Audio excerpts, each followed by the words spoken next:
दोस्तों, जाने अनजाने में हम लोग कई गलतियां कर बैठते हैं और फिर बाद में जिसका पछतावा भी करते हैं। दोस्तों, जाने अनजाने में हुई इन गलतियों को भूलकर हमें आगे बढ़ना चाहिए।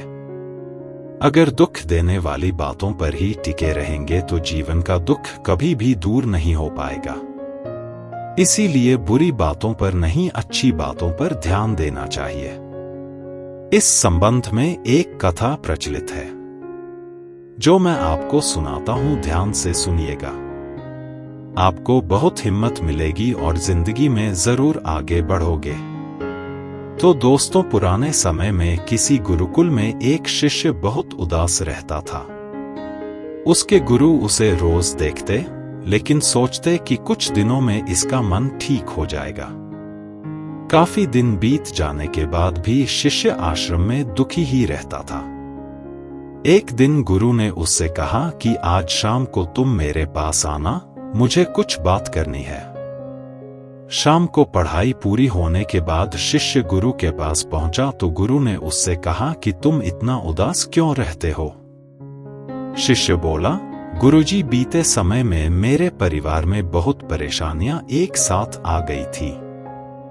पुरानी बातों को याद करके मेरा पूरा परिवार बहुत दुखी रहने लगा है।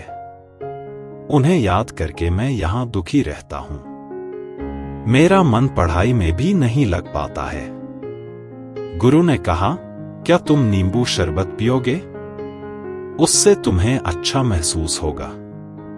शरबत के लिए शिष्य मान गया।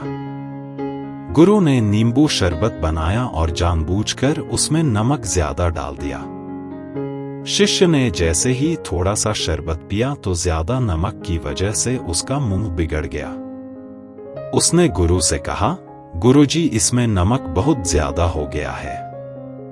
गुरु बोले, अच्छा, शायद गलती से ज्यादा नमक डल गया है, मैं इसे फेंक देता हूं।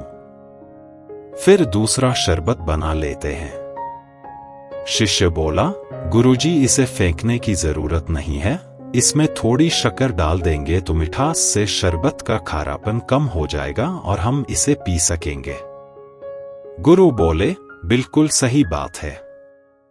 ठीक इसी तरह जब हमारे जीवन में बुरा समय आता है तो हमें भी दुख देने वाली बातों को भूलकर जीवन के अच्छे अनुभवों पर ध्यान लगाना चाहिए।